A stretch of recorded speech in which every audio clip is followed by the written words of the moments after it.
우리 지난주에는 무슨 말씀했어요? 왜 7,000년 학설을 수용하지 못하는 사람들이 많은가? 그거 기억나시죠? 그러면 여러분들이 머리에 그 정돈이 돼야 돼요. 아하, 그 이유는 뭔가? 그러면 뭐라고 대답해야 돼요?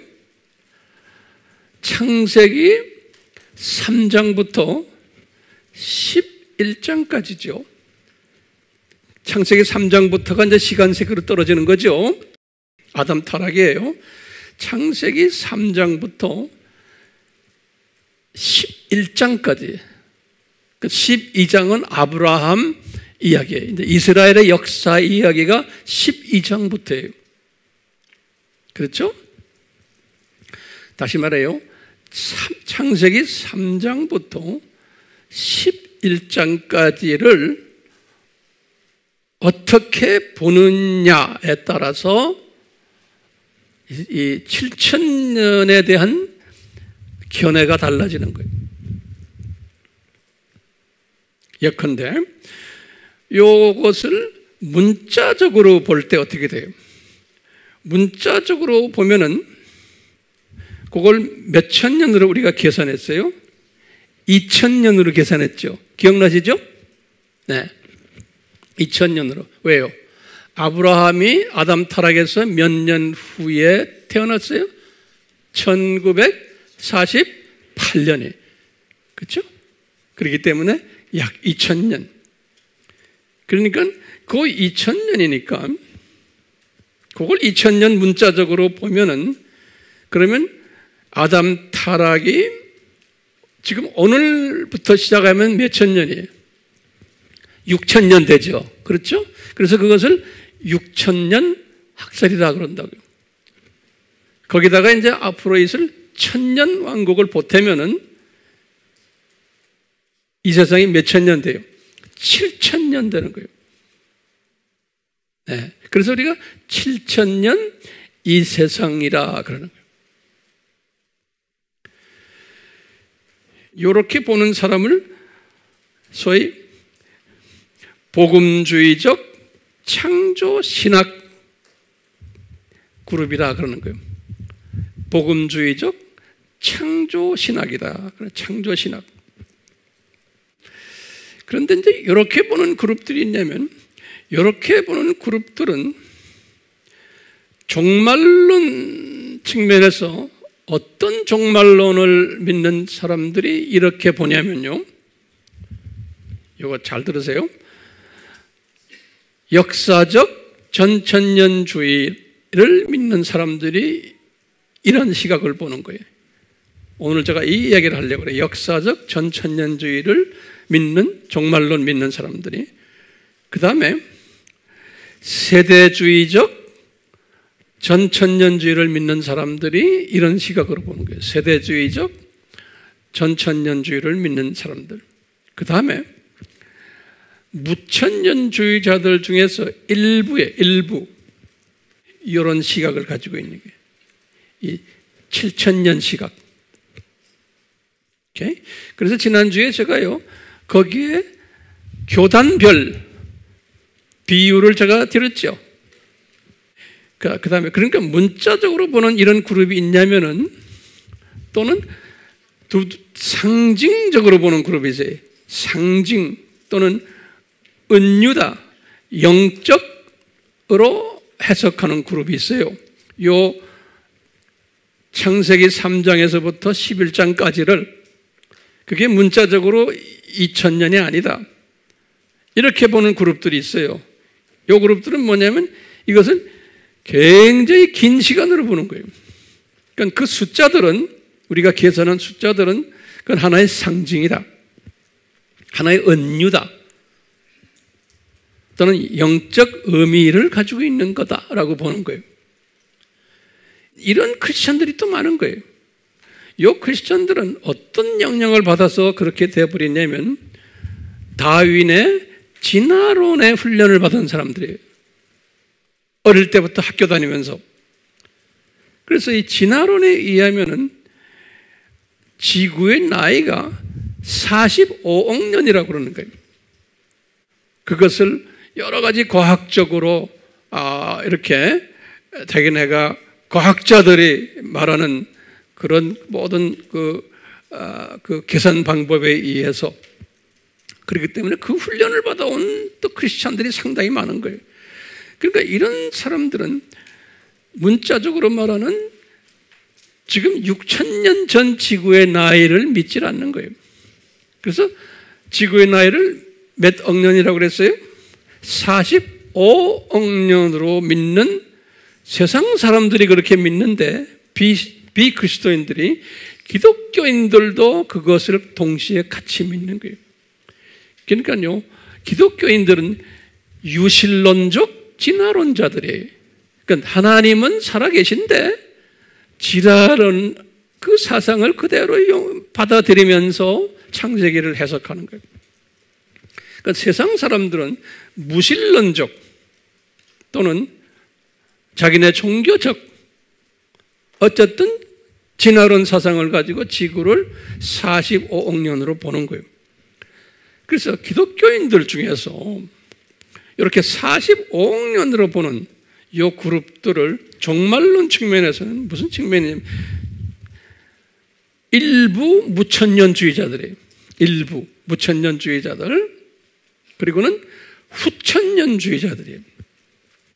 이제 이런 부분은 제가 이제 때가 되면 조금 자세히 설명해 드리려고 그래요. 그렇기 때문에 같은 크리스천이지만 세계 어디나 가나 이 부분에 두 그룹이 있는 거예요. 우리나라도 마찬가지. 우리나라도요. A라는 내 친구 크리스찬에게 7,000년 이야기를 하니까 하고 좋아하는 사람이 있냐면 7,000년 이야기하고 아담의 그 타락을 지금부터 6,000년 전이다 이렇게 말하면은 열을 내는 사람이 있어요. 그렇기 때문에 이 기독교계라는 것은 한마디로 말하면 비빔밥 집안이다 이렇게 생각하시면 돼요. 제가 그런 이야기를 했어요. 그런데 이제 왜 비빔밥이냐면요, 요거 잘 들으세요. 요 창조에 관한 그것 때문에 이렇게 계산이 달라지는 거예요. 아담 타락을 계산하는 창조, 진화론 사상에 들어와 있는 크리스천들도 있고 진화론 사상을 믿지 않고 그대로 문자적으로 보는 이런 이것 때문에도 비빔밥이지만 교회 안에, 교단 안에 또 뭐냐면 이거를 기초로 해가지고 이 종말론 사상이 거기에 또 달라붙는 거예요. 왜냐하면 이 종말론은 이 사상과 연계가 돼 있어요. 종말론이.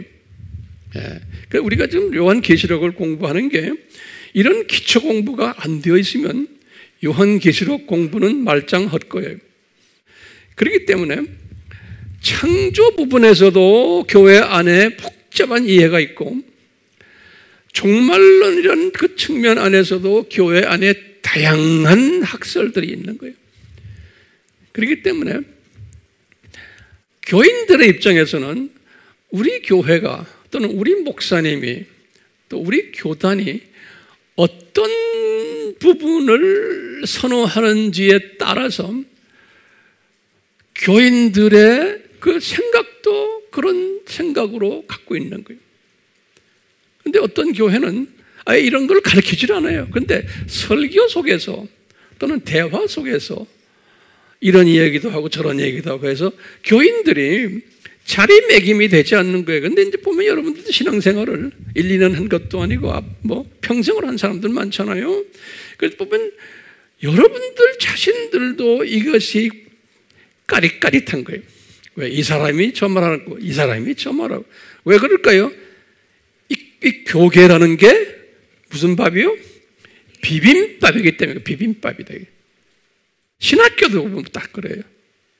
그러니까 어떤 신학교는 우리나라도 마찬가지지만 자기네 스타일 외에는 다른 재료를 비빔밥 재료를 허가를 안 해요.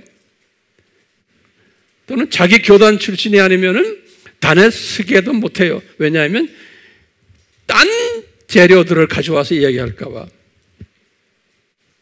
재료라는 말 이해가 되죠? 예.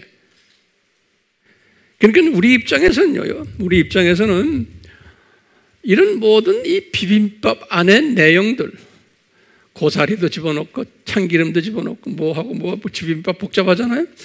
그 비빔밥의 내용을, 그 안에 있는 재료 하나하나가 어떤 재료인지 이것을 우리는 알아내야 돼요. 그래야지 아하, 이게 어떻게 생긴 비빔밥이구나. 그러면 내가 봐서 내 마음에 안 드는 재료는 뽑아내서 따로 놓으면 되는 거예요. 그리고 항상 저 사람은 비빔밥으로 옷 입혀졌구나. 그걸 이해하시고는 우리의 메시지를 전할 때 거기에 맞춰서 지혜롭게 전해주는 거예요. 그러기 위해서는 이제 우리가 지금 반드시 공부해야 될 부분이 뭐냐면은 종말론이에요. 이 종말론을 알아야지만 이 비빔밥 내용을 내가 감지할 수 있어요. 이걸 잘 분석해 내야지만 이 복잡한 이 세대에 분별력을 가지게 돼요. 분별력. 그리고는 분별력이 있어야지만 내가 깨어날 수가 있어요. 그래서 예수님은 감람산 설교에서 깨어나라, 깨어나라 그랬거든요. 이 깨어나야지만 끝까지 견딜 수가 있어요. 네.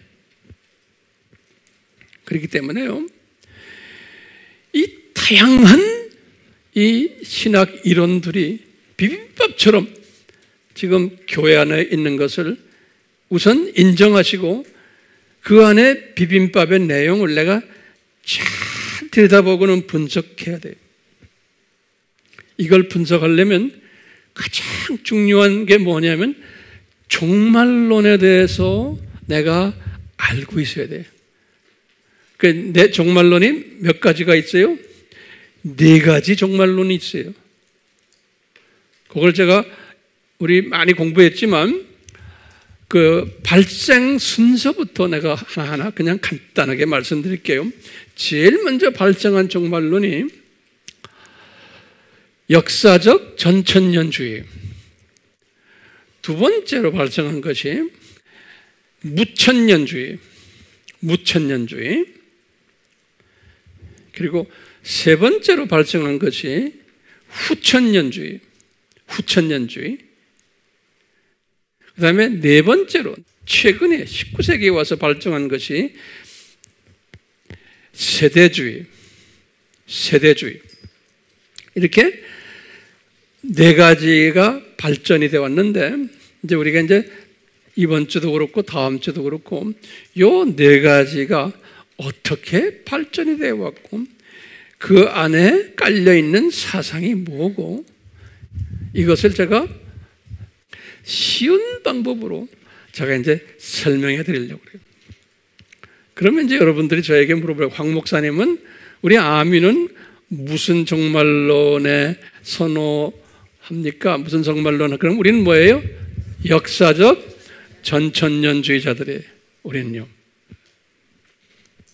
그러면 이제 오늘 이 시간에는 간단하지만 굉장히 중요해요. 역사적 전천년주의란 무언가에, 역사적 전천년주의란 무언가, 이게 이제 제목이에요. 됐어요? 그러면 그 중에 이제 작은 제목이에요. 작은 제목이 뭐냐면, 왜 역사적이라고 하는가? 이게 중요한 개념이에요. 왜 거기에다가 역사라는 단어를 집어넣느냐 이거예요. 그러면 넘버원이 그 이유가 있는 거예요. 그 이유가 뭐냐면요, 창세기 3장부터 11장에, 알겠죠? 먼저 창세기 3장부터 11장을 어떻게 보냐면 역사적 실제 사건으로 보는 거예요. 예컨대 아담 타락도 역사적 사건이고 에녹 622년 또 노아 다 역사적 사건들이 실제 인물들이에요. 그 다음에 홍수도 실제다. 바벨탑 사건도 홍수의 실제다. 다 실제로 보는 거예요. 그러니까 이 말은 다시 말하면 뭐예요?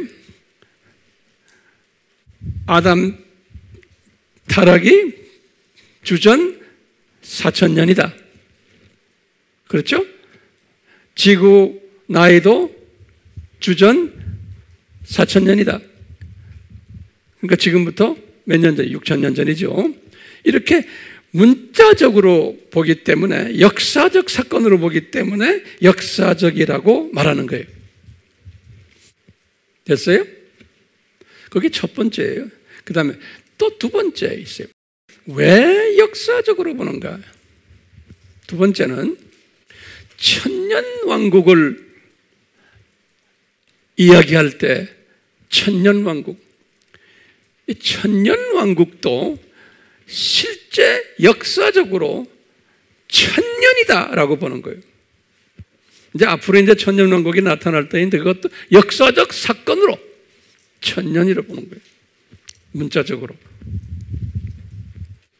그리고는 요 천년 기간은 어떤 기간이라고 해서 사람들이 1000년씩 살고 채소 먹고 우리 공부했죠? 이것이 어느 기간의 회복이에요? 아담 타락에서 홍수까지 그 기간의 회복 기간이 천년왕국이에요. 그 기간에 회복되는 기간이. 그렇기 때문에 역사적이라는 단어를 왜 사용하느냐? 그러면 두 가지 이제 생각나겠죠? 창세기 3장에서부터 11장까지가 역사적 사건이다.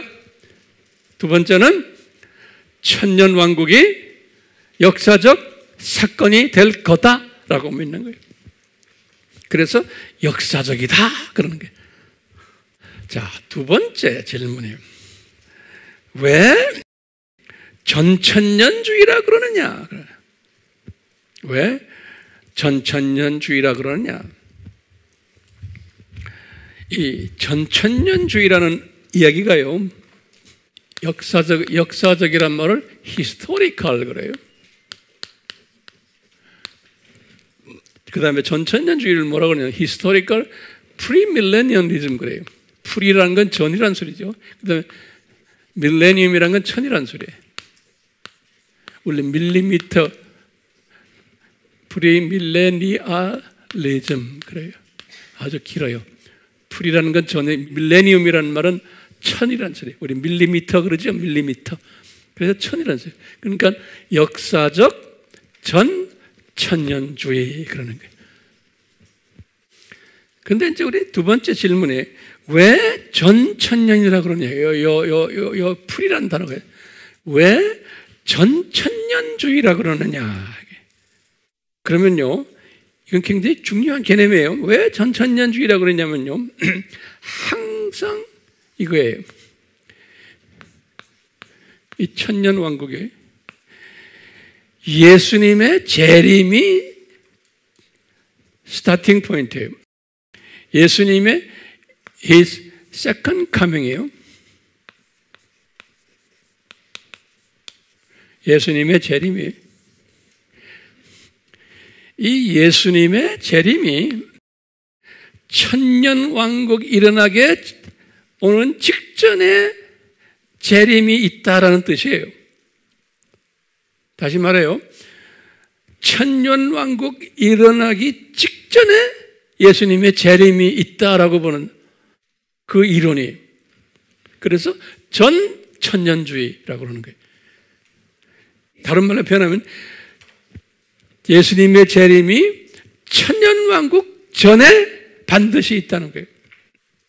그러면 재림이 있으면 즉시로 뒤에 뭐가 따라온다는 거예요? 천년왕국이 있다는 거예요. 예수님의 재림이 딱 오면은 즉시로 천년왕국이 오는데 그 천년왕국이 상징적인 천년왕국이 아니 문자적으로 그대로 천년왕국이 온다는 거예요. 다시 제가 질문해요. 역사적이라는 뜻은 뭐죠? 창세기 3장에서부터 11장까지가 실제 역사에 있다. 그 다음에 요 천년왕국도 실제 역사적 사건이다. 그거예요. 왜 천년이라고 그러냐? 그러면 천년왕국 직전에 예수님이 오신다는 거예요. 그러니까 항상 거기에 중요한 포인트가 뭐냐면 언제 예수님이 오시냐예요. 이걸 가지고서 예수님의 오시는 그것을 가지고서 이제 이 학설들이 달라지는 거예요. 예수님의 재림의 초점이에요. 자, 그러면 이제 제목을 바꿔서요. 이 역사적 전천년주의 학설이 언제 만들어졌는가요? 그러면 우리가 지난 시간에 AD 30년에서 요 590년까지 요 기간을 뭐라고 그랬어요? Early Church Period라고 그랬죠.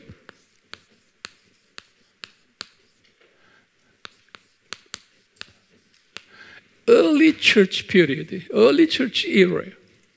그러니까 초대교회 때 이 학설이 언제 만들어졌냐면 초대교회 시대에 만들어진 거예요. 그러면 이 초대교회 때 12 제자들이 이 사상을 가지고 있었던 거예요. 12 disciples. 12 제자들이 이 사상을 가지고 있었던 거예요. 뿐만 아니라 사도 바울도 이 사상을 가지고 있었던 거예요. 바울도.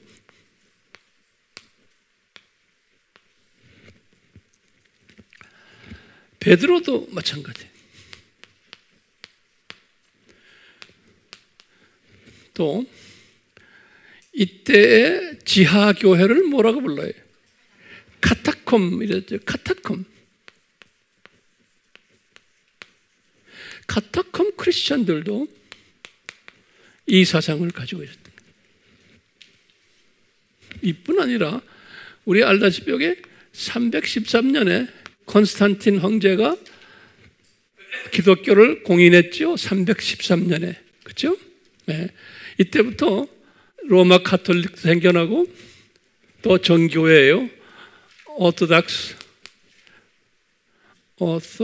처치도 정교회도 만들어지고 다시 말하면 로마 카톨릭 교회, 그리스 정교회 또는 시리아 정교회, 애굽 정교회 이런 교회들이 413년 이후부터 만들어졌거든요. 그래서요, 이 정교회 그 당시에 로마 카톨릭이나 저는 오토닥스 정교회나 이 크리스찬들이 다 이 사상을 가지고 있었던 거예요. 역사적 전천년주의 사상을 가졌던 거예요. 그러니까 early church의 크리스찬들이 이 역사적 전천년주의의 사상을 가지고 있었어요. 자, 그러면 다시 한번 노트에다 적으세요. 이 역사적 전천년주의의 특징을 내가 몇 가지를 드릴 테니까 요거 잘 기억하세요. 이 첫 번째 특징은 뭔가 하면요. 제가 그동안 설명한 건데 다시 한번 보세요.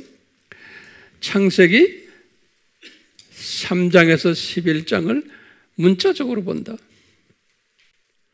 또는 역사적으로 본다. 그거 적어 놓으세요. 그게 첫 번째 특징이에요. 두 번째 특징은 천년왕국도 문자적으로 본다.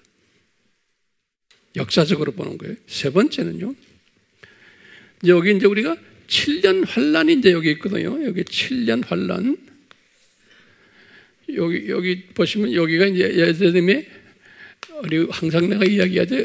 공중 재림, airy appearance. 예수님의 공중 재림인데 요 사이에 요거는 웨딩 피스트죠. 혼인 잔치예요. 요 기간이 예수님의 공중 재림과 혼인 잔치 요 기간이 7년이에요. 그래서 요거 이분들이 뭘 보냐면 요 7년 환란도 문자적으로 보는 거예요. 그러니까 7년이에요. 그냥 7년 문자적으로 보는 거예요. 상징이 아니고 7년 환란도. 그 다음에요. 7년 환란 일어나기 전에 들림 받는다는 거예요. rapture. 네, 이것을 환란 전 들림이라고 그래요. 환란 전 들림이. 근데 이제 이 역사적 전천년주의자들 중에서 이 들림 시기가 세 가지로 다르게 해석을 해요. 들림 시기를. 첫 번째는 뭐냐면 7년 환란 전에 들림 받는다. 그래서 환란 전 들림이라고 그래요. 이건 뭐냐면 이걸 쓰면 프리 전이라는 소리죠. 환란을 트리뷰레이션이라고 그러거든요.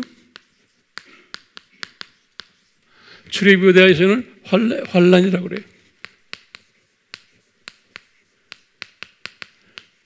역사적 전천년주의자들 중에서 세 가지 있는데 환란 전 들림 받는다고 보는 사람들도 있고요. 어떤 사람들은 뭐냐면 환란 중간에, 그래서 이것을 mid tribulation이라고 그래요. 환란 중 mid.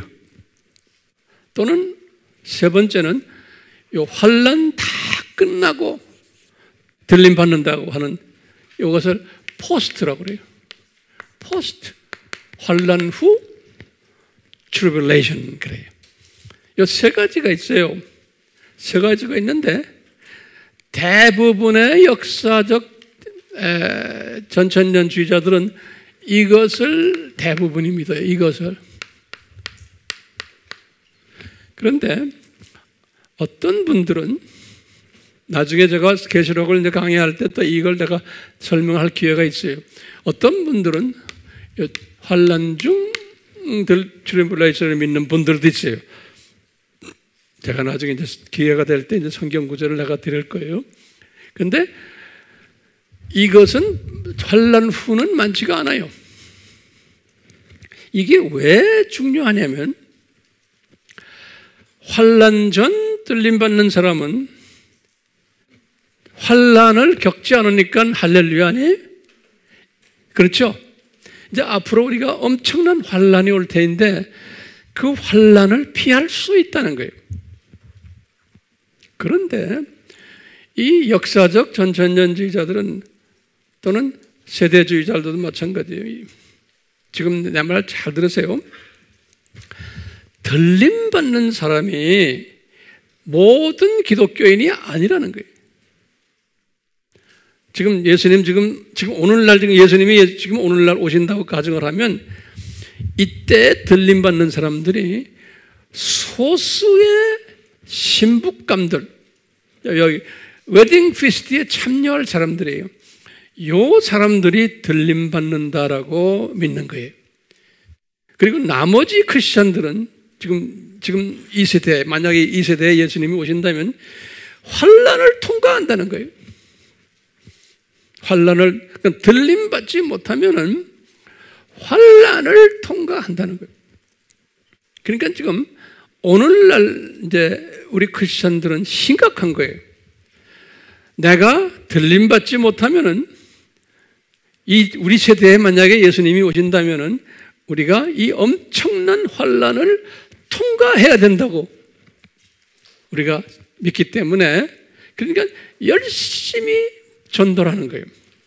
복음을 막 잘 전하는 사람은 들림 받고 안 그러면은 이 엄청난 환난을 통과해야 된다라고 믿는 거예요.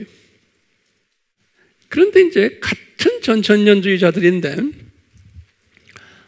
어떤 분들은 여기 전 3년반이라고 그래요. 요걸 전 3년반, 요것을 후 3년반이라고 그러는데 지금 요 미드를 믿는 사람들은 전 3년반은 누구나 다 통과해야 된다고 믿는 거예요. 그래가지고 들림받을 사람 들림받는다는 거예요. 이렇게 믿는 사람들도 있는 거예요. 예, 그러니까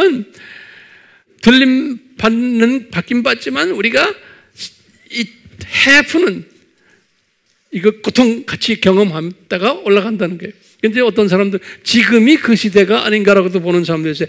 아니에요. 예. 근데 그러니까 이런 걸 우리가 잘 알지 못하면은 웹에 들어가 보면 별난 소리들 다 해요. 이런 게 시스템이 정도는 안 된 사람들이. 그러니까 함부로 그런 걸 보면 안 돼요. 또 어떤 사람은 뭐예요? 예수님을 잘 믿든 안 믿든 7년을 환난을 다 거친 다음에 들림받는다는 거예요. 그런데 이것은 별로 인기는 없지만 또 이런 분들도 많아요. 제가 다시 말해요. 이제 예를 들어서 이제 목사님이 설교를 할 때 열심히 교회 잘 섬기시고 열심히 전도하세요. 그래야 우리가 들림받아서 환난을 피합니다. 그러면은 이분은 어느 주의 훈련받은 사람이요? 예? 프리-트리블레이션 훈련받은 사람이야. 그러면 여기 서 있는 황 목사님은 어떤, 나는 프리-트리블레이션 이야기하죠? 예. 그러니까 여러분들도 뭐 빼도 박도 못하네. 그래서 이제 영어로는 그래요. 목사님들이나 이렇게 항상 우리 신학자들이 Are you pre-trib? Are you mid? Are you post? 이렇게 물어봐요. 항상 물어봐요. 왜? 우리의 신학적인 정체성을 먼저 점검을 해요. 우리 학자들끼리. 예, 그래서 날 보고 그래. 닥터 왕, Are you pre-trib? Mid? Post? What is it? 그럼 내가 뭐라고 대답해? I'm a pre. 그러면 돼. 이런 랭귀지들이. 그러면 이게 여기에 따라서 이 서로가 이야기가 달라지는 거예요. 자, 재미있죠? 아직 멀었어요. 자, 그 다음에 이 히스토리컬, 지금 역사적 전천주의 사람들은 그때까지 남발 내가 잊어버렸어요. 몇 번째 되는지. 내가 볼 때 한 6번째 되는데 뭐냐면 다들 산고신학을 믿어요. 산고신학을. 우리 산고신학 공부했죠? 산고신학을 믿는다는 것은 뭐냐면요, 예수님이 임신된 것이 언제예요? 창세 전이에요. 그래가지고 산고가 시작되는 것이 언제예요? 예수님의 초림이에요. 그래서 교회 시대의 시작이에요. 그래가지고 산고가 교회 시대부터 시작해가지고 쭉 오다가 점점 심해져서 예수님의 재림이 될 때, 다시 말하면 예수님이 이제 다시 오신 때, 이때는 아주 심해진다고 믿는 거예요. 이 모든 세상이. 지금 우리가 지금 그런 때 살고 있는 거예요. 이 산고 신학을 믿는 사람들이. 지금 여기 있는 이 사람들이 그걸 다 합니다. 이 사람들이. 이 초대교회 이 사람들이. 이걸 우리처럼 이렇게 자세히 믿질 않지만 이런 사상을 어렴풋이 가지고 계셨던 분들이 요때 첫 500년은. 그래서 우리가 초대교회로 돌아가자 그런 말 하죠. 네. 7번째로는 중요한 게 뭐냐면요, 이 국가관이에요. 국가관. 저거 지금부터 잘 들으세요. 국가를 어떻게 보느냐. 또는 국가의 우두머리들, 왕들, 대통령들, 지도자들을 어떻게 보느냐. 이 사람들이 가지고 있는 사상이, 바울 사상을 딱 보면요, 제가 성경 구절 드릴게요.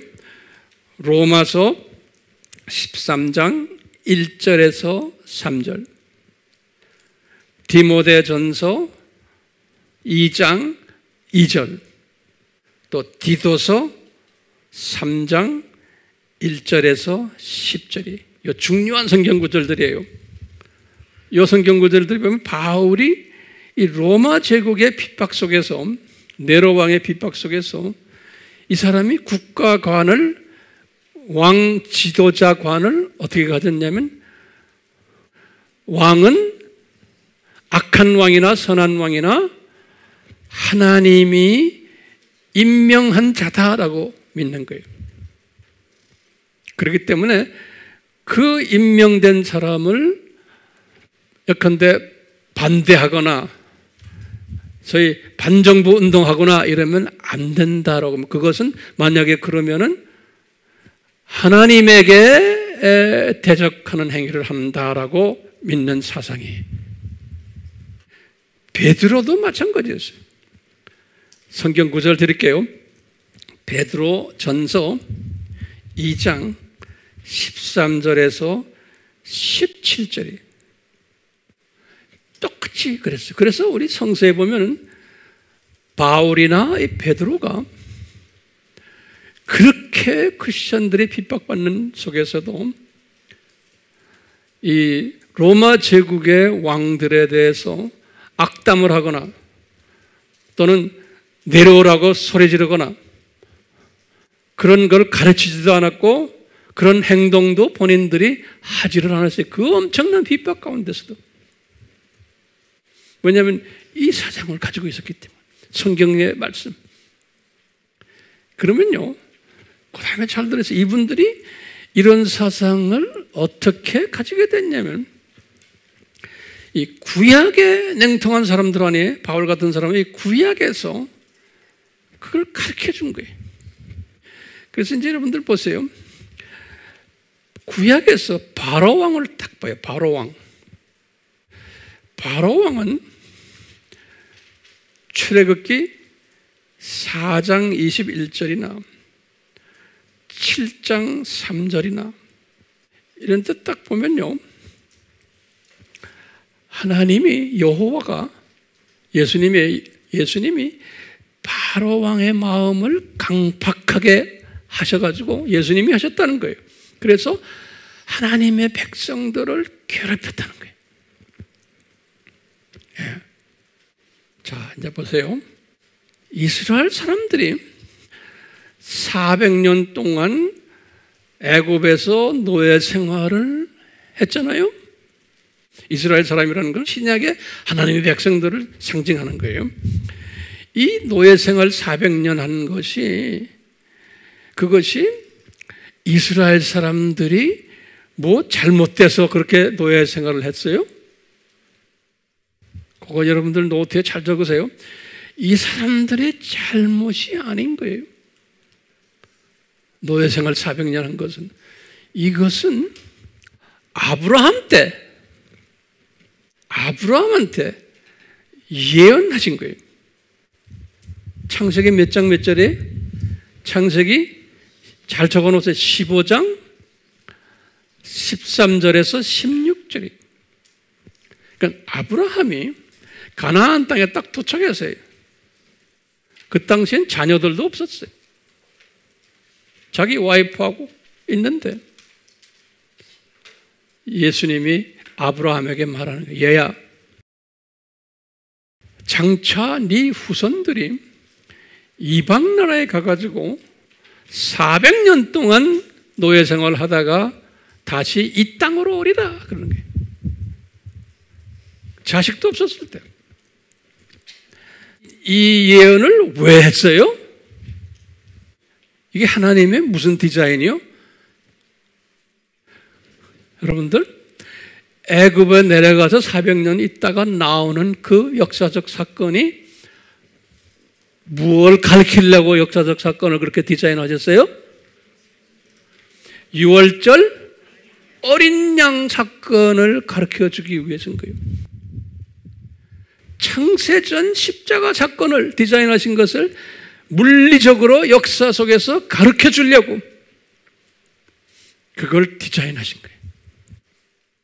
이걸 그렇게 디자인하셔서 아브라함에서 이 디자인을 이루기 위해서 아브라함의 아들 이삭 때도 아니고 야곱 때도 아니고 요셉 때 4대로 내려가서 애굽에 내려가게 한 거예요. 그래서 400년 있었잖아요. 자, 이 디자인 속에서 지금부터 내 말 잘 들으세요. 이건 지금 왜냐면 이 사상을 여러분들이 알아야지만 오늘날 우리의 이 모든 오늘날을 내가 볼 수가 있어요. 자, 이제 400년이 딱 됐어요. 하나님의 디자인 속에서 400년이 됐을 때 어떻게 했어요? 그러니까 이 사람들이 400년이 돼서 나와야죠. 왜 나와야 돼요? 하나님의 디자인이에요. 무엇을 하려고? 유월절 어린 양 사건을 보여주려고. 자, 하나님의 디자인인데 나오게 할 때 어떻게 했냐면 이스라엘 사람들이 400년 동안 엄청난 고생을 했잖아요. 근데 나올 때쯤 돼가지고 고생을 엄청나게 했어요. 더 심하게. 출애굽기 3장에 보면 나와요. 어떻게 고생했냐면요, 이 자녀들이 울부짖고 아주 괴로워하고, 그래서 이 모세에게 예수님이 뭐라고 그러냐면 네 백성의 울부짖음과 괴로움을 내가 듣고서 네 백성들을 이제 거기에서 해방시키려고 그런다, 그런 거예요. 그러니까 네가 가서 이제 이 일을 해라, 그러는 거예요. 자, 그러면 우리가 단편적으로 보면 그 문구만 보면 그래요. 네 백성이 이렇게 지금 괴롭습니다 했기 때문에 나오게 한 게 아니에요. 그게 하나님의 크신 하나님의 뜻이 숨겨져 있는 거예요. 거기에 보면 하나님의 경륜의 때가 찼기 때문에 이 사람들이 괴로워하게 하고 괴로워하고 해서 지도자 모세를 불러다가, 모세는 그 안에 괴로움 속에 들어가지도 않았던 분이에요. 그렇죠? 모세는 모세대로 또 이 일을 하기 위해서 훈련받은 사람이에요.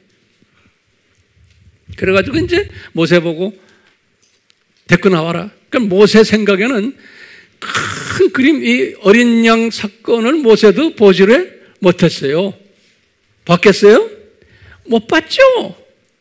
아브라함을 통해서 이런 디자인이 된 것을 모세도 몰랐어요.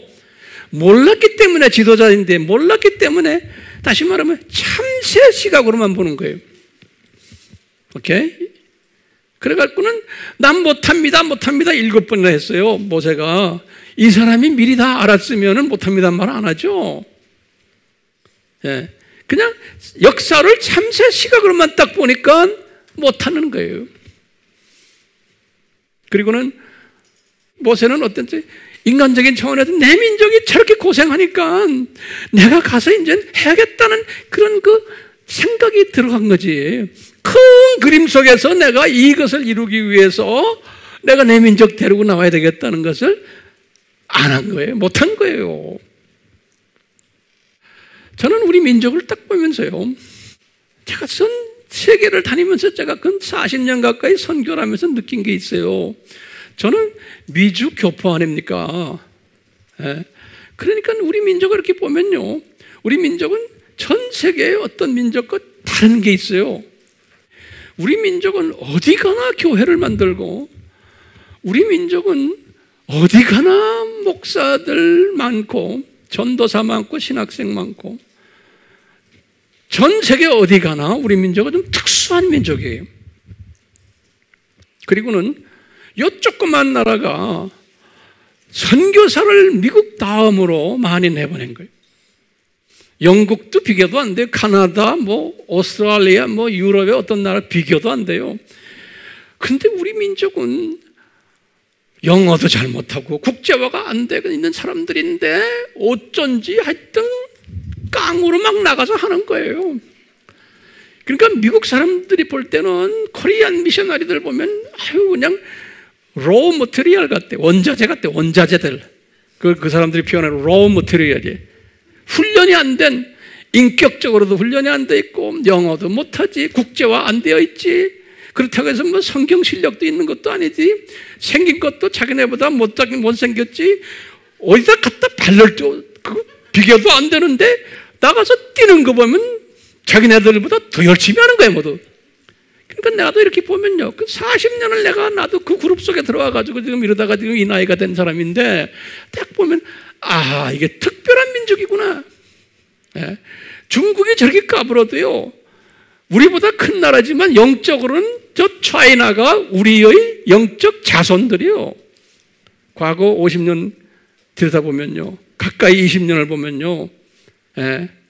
그 안에 우리의 자손들이 깔려 있잖아요. 우리 코리안 미셔너리들이 가가지고. 러시아도 마찬가지. 우리보다 큰 대국이지만요. 코리안 미셔너리들이 가지고, 우리 코리안 미셔너리 하면 미셔너리만이 아니에요. 코리안 교회 전체가 뒤에서 기도하고 물질대고, 예. 그러고 보면, 아, 주님이 이 마지막 때 이 민족을 특별히 마지막 때 파수꾼과 추수꾼으로 쓰시려고 우리 민족에 기름 부으셨구나라는 걸 내가 볼 수 있어요. 예. 그래서 이제는요, 선진국의 교계 지도자들, 선교 전문가들, 신학자들, 어쩌다가 저는 다 그런 사람들과 이렇게 교제하잖아요. 동역하고. 이 사람들이 하나같이 말하는 거 그래요. 처음에 2000년도 전과 1900년까지만 해도 우리를 알기를 이렇게 우습게 알았어요. 제가 미국인 신학교에서 백인들 놓고 이렇게 가르칠 때도 이놈들이 그래. 어떻게 속으로 그러는, 어떻게 동양 사람이 우리를 가르치지? 이 신학계는 그런 거예요. 목사들이 다 목이 굳어요, 모두. 저쪽 동네도 마찬가지. 그리고 공부들도 많이 해요. 예. 이런 사람들 앞에 동양 사람이. 그런데 요새 와서는 이놈들이 이제 꼬리를 딱 내리는 거예요. 코리안을 하나님이 쓰신다는 거. 이제는 세계적으로 우리나라를 이제 인정을 해요. 이렇게 인정을 받았는데, 이 나라가 주님께서 선교대국이 되려면 경제적으로 부흥해야 되거든요. 그리고 우리나라가 경제적으로도 지금 전 세계에 지금 10등 안에 들어가잖아요. 앞으로도 더 부흥하게 하실 것 같아요. 왜냐하면 선교 민족이기 때문에. 예. 선교 민족이기 때문인 거예요. 뭐 우리가 똑똑해서가 아니에요. 왜? 선교 민족이 되려면 예수 믿는 사람이나 안 믿는 사람이나 돈을 많이 벌어야 돼요. 예. 그리고 실력이 있어야 돼요. 나라가 인정을 받아야 돼요. 선교사 나라가 되려면 존경받아야 돼요. 나라가. 그래야 우리가 전하는 메시지가 파워가 생겨요. 그래서 우리나라를 지금 이렇게 부흥시키는 거예요. 모든 것은 예수님의 재림에 초점에 맞춰서 있는 거예요. 이 재림을 준비하는 아주 프론티어, 전방에 있는 민족이 우리 민족이에요.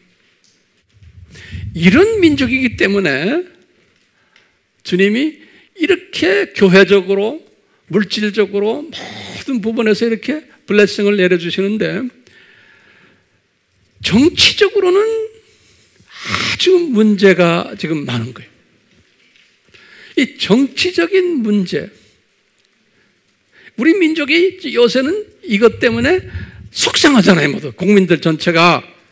제가 볼 때 이렇게 느끼는 게, 이스라엘 사람들이 400년 가까이 되니까 속상해가지고 막 우는 모습이나 그 모습이에요. 우리 민족이 지금 막 속상해하는 거. 저도 사람이니까 지금 정치 돌아가는 걸 보면 속상한 거예요. 그런데 이것을 큰 눈으로 볼 때 그 속상한 게 싹 가라져 버려요. 그 속상한 것이 엊그제 8월 15일 그 정부 그걸 뭐라고 불러요? 뭐 했죠? 예? 반정부 그거 했잖아요? 암흑에 내려와라 뭐 어쩌고 막 했잖아요? 그거 하는 사람들이 여러분들 보세요. 크리스찬들이 주동이 됐지만 크리스찬이라고 해서 다 같은 생각을 가진 크리스찬들이 아니에요. 종말론 사상이 다른 사람들도 거기 다 있고요. 무천년주의, 후천년주의, 전천년주의 막 섞여서 그 안에 있는 거예요. 우리 외부 사람이 보면 크리스찬이니까 다 같은 줄 알지 아니에요. 다 달라요. 예. 그 안에 크리스찬들만 있어요. 로만 카톨릭도 그 안에 들어있고요. 광화문 집회에 예수 안 믿는 사람들도 거기 있고요. 예수 믿는 사람들도 종교 다원주의도 많고요. 후천년주의도 많고 깔려 있는 게 그 안에. 왜 그분들이 그렇게 해야 돼요? 제가 볼 때는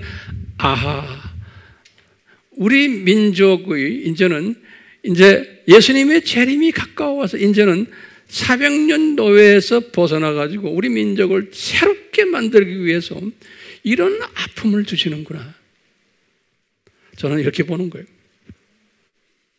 이 사상이 역사적 전천년주의 학자들의 다는 아니 그런 사상, 나 같은 사람은 그런 사상을 가지고 있는 거예요.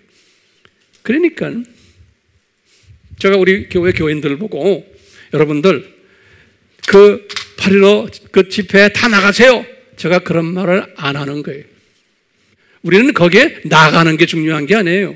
또 거기에 있는 나간 사람들을 우리가 절대로 비평하거나 비난하면 안 돼요. 왜? 이분들은 막 울어야 되는 사명을 가진 사람들이에요.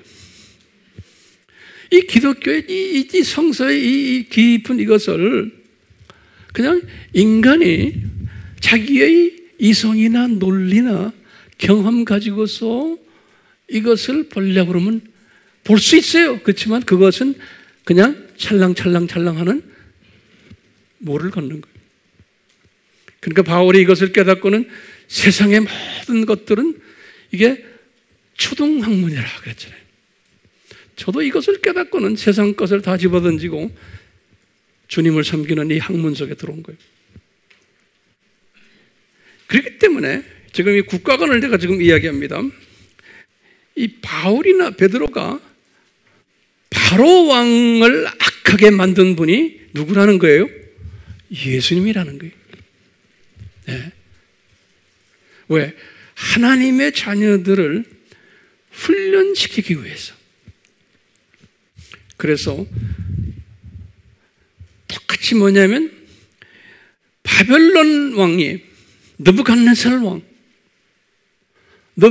왕이 이스라엘 하나님의 자녀들이 우상을 섬겼기 때문에 이 왕국에 70년 노예 생활하게끔 만드셨어요. 그런데 예수님이 여호와께서 느부갓네살 보고 뭐라고 그러냐면 저 아들은 내가 임명한 내 종이다 그러는 거예요. 예레미야한테 말하는 거예요. 예레미야 43장 10절에 예레미야도 깜짝 놀라는 거예요. 내 종이다. 예레미야 몇 장 몇 절이에요? 43장 10절에. 그렇기 때문에요. 북한에 있는 김정일이나 시진핑이나 트럼프나 예수님의 입장에서 보면 이분이 가지고 있는 큰 그림을 그리시기 위해서 예수님이 임명하신 종들이에요. 그러다가 그 종이 때가 차면은 하나님의 플랜이 있어요. 때가 차면은 없애버리는 거예요. 이런 시각을 볼 때 우리나라에 지금 모든 정치하는 사람들이나 여당이나 야당이나 할 것 없이 다 예수님의 사용하는 종들인 거예요. 그러다가 때가 차면은 하나님이 그분들 정리하시는 거예요. 그렇기 때문에 예수님의 재림 때는 이 두 짐승이 활개를 치고 다닐 거다 그랬잖아요. 이 두 짐승들 이분이 이미 2000년 전에 디자인하셔가지고 그런 일들이 있을 것이라고 미리 다 예언하셨잖아요. 그런데 이것이 오늘날 와서 이 두 짐승이 지금 활개를 치고 지금 다니는 거예요. 이 두 짐승의 이 세력 안에서 각 나라의 왕들이 있는 거예요. 각 나라의 왕들 이 영향을 받고. 그럼 우리도 지금 보면은 우리는 피부로 느끼잖아요. 저 안목의 대통령은 무슨 친중이다, 친미다, 뭐다 하는 게 다 그런 거예요. 예. 하나님의 디자인 속에서 지금 일루미나티와 프리메이슨과 이 로만 파티가 아니라 제수잇 세력의 디자인 속에서 움직이는 거예요. 특히 그러잖아요. 우리나라에 지금 이 청와대 그룹들은 제수잇 그룹들이라고. 그런 말 많이 듣죠? 예. 이 제수잇 그룹은 중국의 시진핑 그룹과 다 연계되어 있어요. 그러니까 우리가 이제 조그마한 시각으로 볼 때는 이 중국 그룹이 들어와서 지금 우리나라에 지금 부동산 사고, 땅 사고, 뭐 선거에까지 영향 미친다 그러잖아요. 그 다 하나님의 디자인 속에서 지금 그놈들이 그렇게 까불게 놔두는 거예요. 그러니까 우리는 이것 때문에 아파하는 거예요. 이게 아닌데, 특히 예수 안 믿는 사람들도 아파하지만, 우리 예수님을 믿는 사람들도 아파하지만, 아파하는 그 종류가 다른 거예요. 그러니까 아파함으로써 이 시대의 역사를 내가 직시하는 거예요. 이것이 예수님의 재림과 이게 연계되어 있구나. 그렇기 때문에 이것을 없애라고 내가 나가서 길거리에 나가서 데모하 참관을 안 하는 거예요. 일어나긴 일어나는데, 왜냐? 우리는 무슨 시각 갖고 있기 때문에? 똑소리 시각을 가지고 있기 때문에. 그러니까 이스라엘 사람들의 이분들을 바벨론에서 다시 나와서 성전을 다시 지어주고 하는 일들을 페르시아 왕 고레스 왕을 지켰어요. 그 사람도 예수 안 믿는 사람이에요. 하나님의 자녀가 아니에요. 근데 그 고레스 왕을 뭐라 그러냐면요.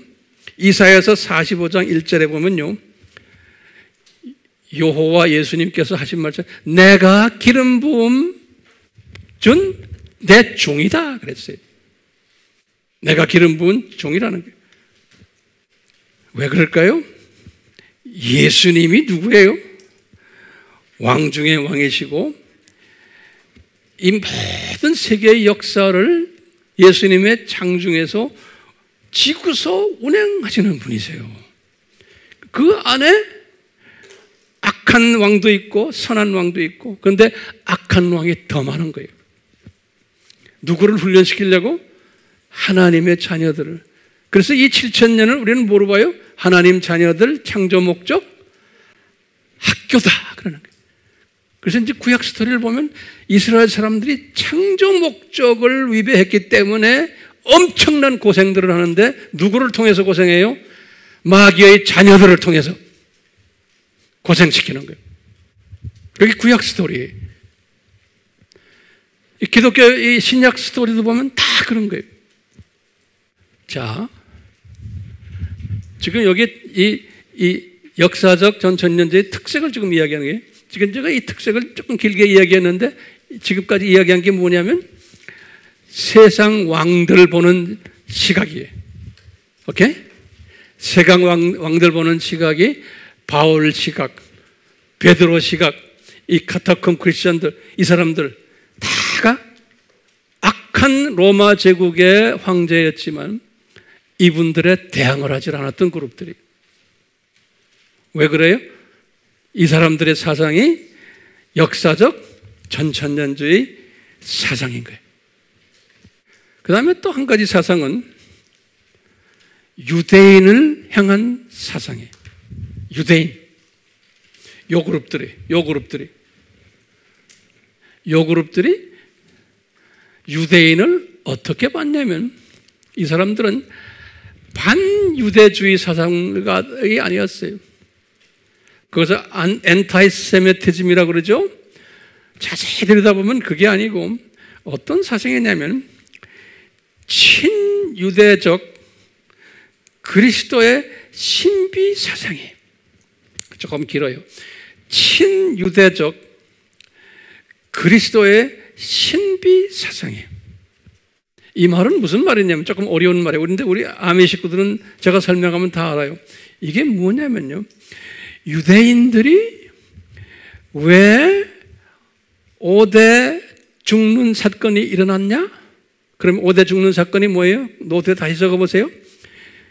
나라가 주 70년에 나라가 패망됐고, 두 번째는 성전이 파괴됐고, 세 번째는 디아스포라가 됐고, 전 세계에 흩어져 버렸고, 그 다음에는 이분들이 눈이 감겨서 예수님을 보지 않는 족속들이 됐고, 가는 곳마다 반유대주의로 엔타이세메티즘이라고 그랬죠. 우리 다 공부했죠. 미움을 받는, 이 5가지의 미움받는 족속으로 된 거예요, 이 사람들이. 그러면 이제 이 그룹들은 어떻게 믿냐? 왜 유대인들이 이렇게 소위 죽는 사건, 5가지로 죽는 사건이 일어났나? 이걸 이분들은 어떻게 해석하냐면, 이제 우리가 다음에 공부하는 무천년주의자들은 뭐라고 보냐면, 이 유대인들이 이렇게 된 것은 하나님의 저주를 받았다, 이렇게 보는 거예요. 유대인들이. 그래서 이렇게 5가지로 패망했다 보는 거예요. 왜 저주를 받았느냐? 이분들은 예수님을 죽인 놈들이다, 유대인 놈들이. 그래서 하나님의 저주를 받았기 때문에 신약시대에 와서는 유대인들은 사탄의 새끼들이다, 이렇게 보는 거예요. 그래서 반유대주의가 심했던 거예요. 이것은 무천년주의자들하고, 특히 무천년주의자들이 거의 강했어요. 후천년주의자들도 마찬가지지만 요새 와서는 좀 많이 변했어요. 그런데 역사적 전천년주의 사람들은 뭘 믿었냐면, 유대 사람들이 이렇게 죽는 사건은, 이것은 여호와께서 모세에게 이미 디자인된 것을 가르쳐 줬다는 거예요. 이 말은 뭐냐면 신명기 32장 20절에서 21절이 우리 다 공부했어요. 이 말은 뭐냐면요, 모세가 이제 죽기 바로 직전에 말했어요. 모세야, 네 민족이 눈이 감겨서 예수 그리스도를 보지 못하게 될 것이고 이방인들이 눈을 뜨게 될 거라는 것을 예언해 준 거예요. 신명기 32장 20절에서 21절이에요. 요것을 모세는 주전 1500년 아니에요. 요것을 주전 700년에 호세아에게도 또 그랬어요. 가르쳐줬어요. 호세아에게 주전 700년에 호세아서 3장 4절에. 그리고는 똑같이 700년에 이사야에게도 또 똑같이 이 말씀을 했어요. 이사야서 6장 9절에서 10절에 이사야에게도. 그리고는 주전 1000년에 다윗에게도 말씀하셨어요. 시편 69편 22절 23절에 이런 유명 인사들에게 뭘 말씀하셨어요? 모세에게 하신 말씀을 다시 확인시켜 준 거예요. 모세에게 무슨 말씀했어요? 모세야, 네 민족이 나를 보진 못하고 눈이 감겨가지고 부끄러움 당할 터인데 그 대신에 이방인들이 눈을 뜰 거다. 그래서 이방인들이 예수 그리스도를 인정할 것이라는 것을 미리 디자인하신 거예요. 이것을 바울이 나중에 뭐라고 그랬냐면 에베소서 3장 4절에 이것을 The mystery of Christ 그랬어요. 예수 그리스도의 신비다 그랬어요. 바울도 이것을 깨달았어요. 그래서 바울이 로마서 9장, 10장, 11장에서 이것을 이야기하는 거예요. 그러면서 지금 내가 말했던 바울이 모세, 호세아, 이사야, 다윗에게 이야기한 것을 그대로 인용을 해요. 로마서 9장, 10장, 11장에서 인용하면서 내 민족이 왜 이렇게 크리스찬이 많지 않은가라는 걸 깨달은 거예요, 바울이. 그래서 이것이 그리스도의 신비구나. 이것이 모세에게 이미 디자인됐었구나. 호세와 이사야, 다윗에게 이거 다 알려줬구나라는 것을 깨달으면서 이분이 뭐라고 말하냐면 바울이 뭐라고 그래요? 그리스도의 신비다 이것이. 그랬잖아요. 다시 말하면 이분들이 5가지로 죽어야지만 뭐가 와요? 이방인이 살아난다는 거예요. 네. 하늘에 미리 떨어져 죽어야지만, 그래서 이스라엘 사람들이 이 디자인에 의해서 죽은 거예요. 그 죽었기 때문에 교회 시대에 이방인들이 살아나는 거예요. 그러면서 로마서를 마치시면서 예수님이 바울에게 그러는, 바울아, 그러면 언제 유대인들이 눈을 뜨느냐? 이방인의 충만한 숫자가 들어오면은 유대인이 눈을 뜨기 시작한다는 거예요. 그러니까 다시 말해 메시아닉 유대인들이 나타나게 될 거라는 거예요. 그러니까 오늘날 지금 메시아닉 유대인들이 나타나고 있잖아요. 이 말은 뭐냐면 이방인의 충만한 숫자가 이제 거의 차가고 있구나라는 걸 알 수가 있는 거예요. 우리가 이런 때 살고 있는 거예요. 이 그리스도의 신비, 이것을 믿는 그룹들이 역사적 전천년주의자들이라는 거예요. 다시 말하면 반유대 사상을 가진 분들이 아니고 어떻게 보면 반유대 같지만 아닌 거예요. 깔려있는 게 무슨 사상이? 친유대적 그리스도의 신비 사상을 가진 사람들이. 나중에 이제 우리가 무천년주의를 할 때 무천년주의 사람들은 완전 반유대주의 사람들이었어요. 그 다음에 이 역사적 이 팀들은 요한계시록을 볼 때 어떻게 보느냐. 요한계시록은 중요한 선구가 1장 19절이죠. 뭐냐? 요한아, 네가 지금 본 것과 현재 있는 것과 장차 있는 것을 기록하라 그랬죠. 1장 19절에 본 것은 요한계시록 1장이에요.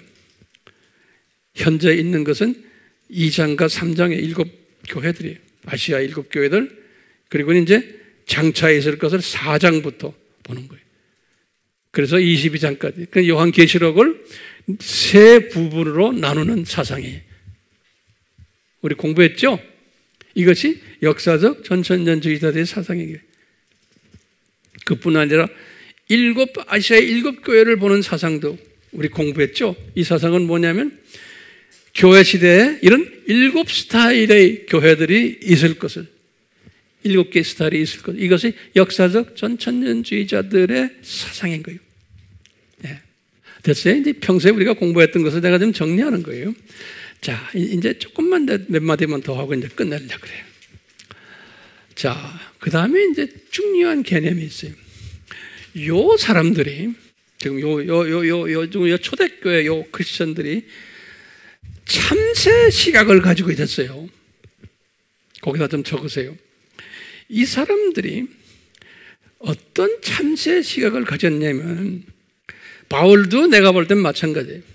지금 여기 유명 인사들 다 어떻냐? 이 사람들 생각에는 이 핍박이 심하기 때문에 이때 이 사람들 생각에는 예수님이 언제쯤은 약 한 500년 정도, 500년 전후로 해서 예수님이 오실 것을 믿었어요.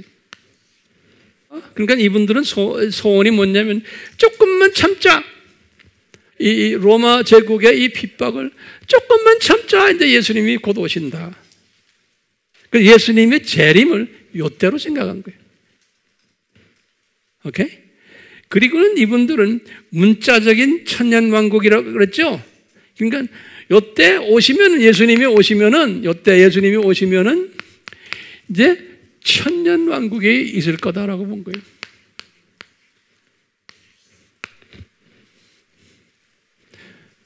그리고는 이제 새하늘과 새 땅이 있을 거라는 거예요. 그러니까 이분들이 가지고 있는 사상이 뭐예요? 이 세상을 몇 년으로 본 거예요? 1500년으로 본 거예요.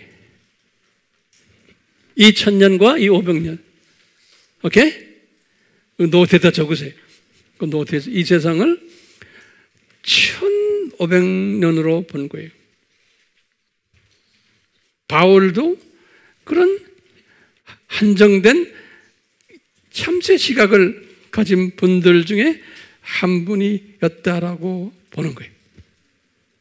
이제 그러니까요, 이 사상을 가장 싫어했던 사람이 누굴까요? 로마 황제인 거예요. 그 노트에다 적으세요. 이제 그 제목을 적으세요. 이 1500년 사상을 가장 싫어했던 분이 로마 황제인 거예요. 왜 그러냐? 로마 황제는 이 시대 이때 황제로서 황제 숭배 사상을 받는 신이에요, 신. 로마 황제가. 그리고는 두 번째로 로마 황제는 자기 밑에 수없는 왕들이 많잖아요. 그 왕들을 지배하는 왕 중의 왕이에요. 로마 황제가. 그런데 이 크리스찬들이 특히 기독교를 자기가 인정해 줬는데 그 다음에 이제 380년에 로마 제국이 완전 기독교가 이제 바벨론 종교 없애버리고 380년에 완전히 국교가 된 거예요. 국교가. 이런 상황 속에서 요 크리스찬들이 뭐라고 자꾸 말하냐면 참자, 조금만 있으면 우리의 왕 중의 왕이신 예수님이 오신다. 자꾸 말하는 거예요. 우리의 왕 중의 왕이신 예수님이 오신다. 조금만 참자. 이렇게. 그러니까 이분들이 돌아다니면서 전하는 메시지가 우리의 왕 중의 왕은 예수 그리스도시다. 맞는 말이죠. 그리고는 이분이 오시면은 이제는 천년 왕국을 만들어가지고 우리가 이분 밑에서 왕 노릇한단다? 고마도 다 적으세요. 예? 듣기만 하지 마시고 나중에 다 까먹어요. 그러니까 이분이 오시면은 이제 천년 왕국 때 우리가 왕이 된단다? 그리고 예수님이 왕 중에 왕이시고 이런 메시지들이 이제 바깥으로 나가니까 로마 황제가 화가 난 거예요. 그래가지고 로마 황제가 자기가 인정한 기독교인들, 이 로마 가톨릭이죠, 정교회죠, 이런 사람 중에 지도자들을 이제 부른 거예요. 너희들 왜 이러느냐? 그래가지고 그 중에 로마 가톨릭의 대표적 신학자가 어거스틴이에요. 우리 유명한 어거스틴 있죠? 어거스틴은 354년에서 430년까지 살았던 신학자거든. 로마 가톨릭 교회의 신학을 만든 사람이에요. 네, 대표적으로. 그러니까 430년대, 이 사람이 430년에 죽었는데, 이 어거스틴과 몇몇 지도자들에게 너희들 어떻게 돼서 이런 걸 만들어가지고 나를 괴롭히느냐? 이렇게 된 거예요. 그래서 이제 이 어거스틴 중심으로 해가지고, 이 종말론을 다시 재정립한 거예요. 어떻게 정립했느냐? 황제님, 이 역사적 전천년주의는 그게 잘못됐습니다. 성서에 보면 그게 아닙니다. 그리고는 그럼 어떻게 잘못됐느냐? 그러니까 천년 왕국이 이게 아니고 천년 왕국은 예수님이 초림했을 때 이때 천년 왕국이 이미 시작이 됐습니다. 그러는 거예요. 그러니까 천년 왕국은 문자적 천년이 아니고 이거는 상징적 영적 천년입니다. 그렇기 때문에 이미 이 천년 왕국을 이루기 위해서 주후 30년에 예수님이 이미 오셨습니다. 그래서 천년 왕국이 이미 시작이 됐습니다. 그래서 이 천년 왕국은 이게 상징적이기 때문에 아주 긴 세월입니다. 이렇게 이야기한 거예요. 그러니까 긴 세월 있다가 예수님이 재림에 오실 겁니다. 그런 거예요. 그러니까 지금 우리가 천년왕국 안에서 살고 있습니다. 황제님. 그럼 긴 세월이 얼마나 기냐? 그러니까 그거는 수만 년, 수억 년이 될 수도 있습니다. 그러니까 걱정하지 마세요, 황제님. 황제님이 왕 중의 왕이십니다. 그러니까 천년 왕국이 무지무지하게 긴 세월입니다라고 말하기 시작한 게 로마 가톨릭의 교리가 된 거예요. 그러면서 정교회의 교리가 된 거예요. 그래서 그것을 천년왕국이 문자적 천년왕국이 아닙니다라고 말하는 것이 무천년주의라고 합니다. 무천년주의. 무천년주의라는 게 그 무천년주의가 뭐냐면 아라는 말은 이 라틴 말로 없다는 소리예요.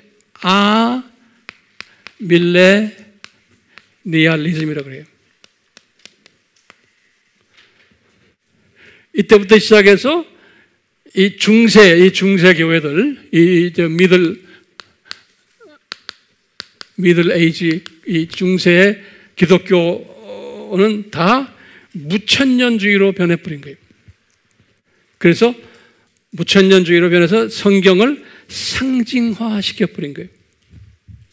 그러니까 이 무천년주의 사람들은 창세기 3장에서부터 11장 그것도 상징화시켜버리고, 그게 만약에 2000년이라고 그러면 이게 안 되는 거예요.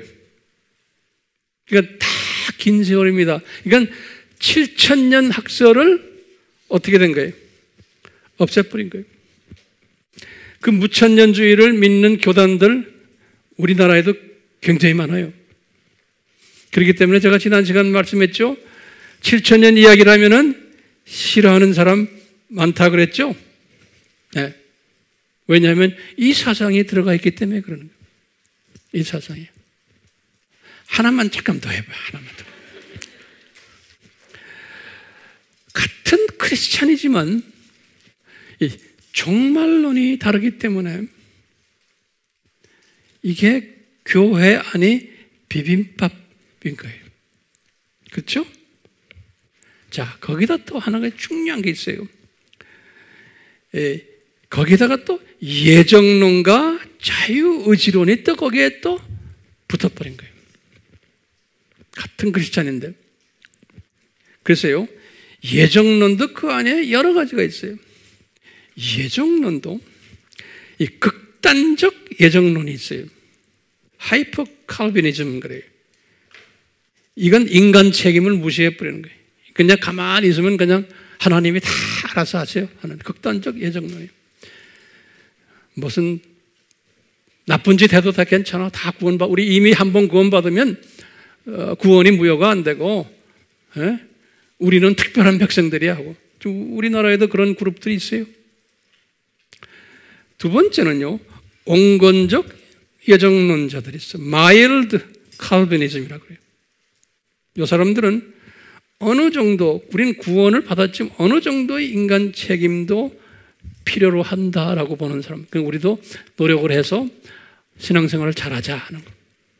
세 번째는 예정론인데 예정론적 자유의지론이에요. 저는 이 사상을 가지고 있는 사람이에요.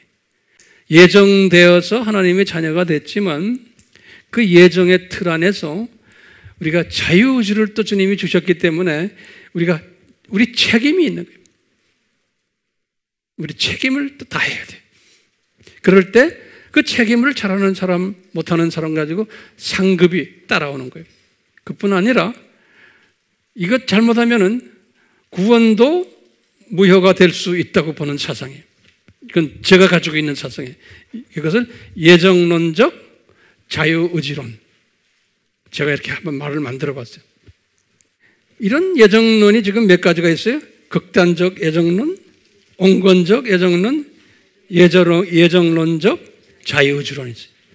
그 다음에 알메니안주의가 있어요. 그것은 자유의지론이라고 그러지. 우리 인간의 책임을, 구원은 내가 행위를 잘해서 내가 구원받는 건 내가 책임이 있다. 하나님이 구원받도록 디자인해놨지만 내가 그것을 노력을 해서 잡아야 된다는 사상이에요. 이제 그것을 이 알메니안주의도 자유의지론도 극단적 자유의지론이 있어요. 전적으로 인간 책임이다, 구원은. 이렇게 보는 분도 있고요. 온건적 자유의지론자들도 있어요. 인간의 전적인 책임이 있지만 거기에 하나님의 은혜가 따라와야 된다라고 보는 사람들이 있어요. 이 알메니안주의 사람들도요. 그러니까 제가 이렇게 말하는 건요, 기독교 안이 비빔밥이라는 이야기를 하고 싶어서 그런 거예요. 같은 크리스천들이지만 정말론이 다르고 예정론, 무슨 론, 자유지론이 또 다르고, 그러니까 어떤 교단에서 어떤 지도자들에 의해서 우리가 공부를 했나에 따라서 다 다른 거예요. 다 다른 거예요. 그렇기 때문에 우리가 가지고 있는 우리의 그 가르침을 나누려고 할 때 반응이 다 다르게 돼 있는 거예요. 근데 같은 반응을 보여줄 때는 얼마나 고마운 분인지 몰라요. 또 주님께서는 그런 같은 반응을 있는 사람들을 우리에게 붙여주게 되어 있어요. 그러니까 우리가 이 신학을, 이 기독교계를 단순 시각으로 보면 안 돼요. 이 기독교계가 아주 복잡해요.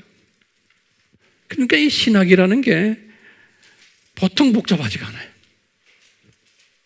그러니까 저는 평생 이 신학을 내가 이렇게 연구를 하면서 주님이 저에게 주신 것을 제가 이렇게 정돈해가지고 나에게 보내주신 주님의 자녀들에게 이것을 잘 나눠주는 게 내 책임이에요. 그래서 이제 우리 AMI 식구들은 이 분별력이 생기고 소위 말하는 실력이 생기고 그 다음에 이 복잡한 것을 잘 정돈하는 능력, 지혜가 생기는 거예요. 예. 이 생기도록 도와주는 일이.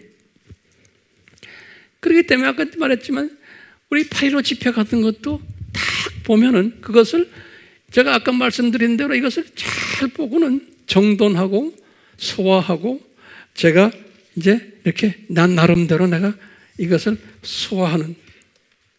그래서 우리나라가 이게 마지막 때에 특별히 불리움받은 나라구나.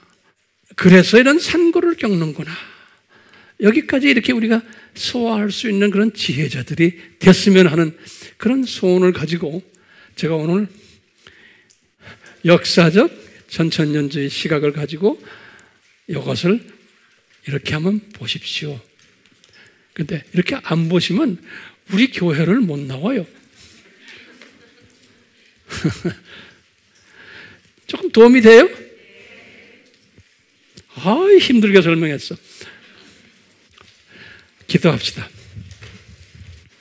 이곳에 계신 예수님, 과거 2000년 동안 예수님이 사랑하셨던 많은 크리스천들, 하나님의 자녀들, 우리가 인간이기에 인간의 두뇌를 가지고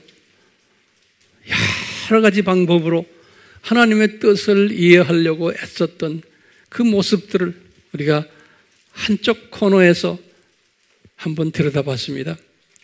예수님, 저희들이 온전치는 못하지만 이 세대에 우리에게 분명 메시지를 주셔서 우리가 어떤 시각으로 이 마지막 때에 나타나는 모든 사건들과 사물들과 사람들을 볼 수 있나를 가르쳐 주시옵소서.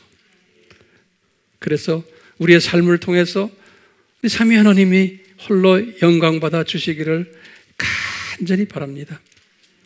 우리에게 이 지혜를, 이 지식을 허락해 주시옵소서. 우리가 이것을 받아서 성령님이여 감화 감동을 주셔서 우리가 이것을 주변 많은 형제 자매들에게 나누는 일, 우리가 해외에 나가서 나누지 못할 때는 이것을 나누는 해외 우리 동역자들에게 기도와 물질로 도와주는 일, 이런 일에 우리가 참여할 수 있는 복된 자들이 되도록 은혜 베풀어 주시옵소서. 예수님의 이름으로 기도드리옵나이다. 아멘. 눈 뜨고 제가 축도해요. 우리 예수님의 은혜와 아버지의 사랑하심과 성령님의 열심히 공부하게 하는 은혜가 우리에게 항상 있기를 축원하옵나이다. 아멘.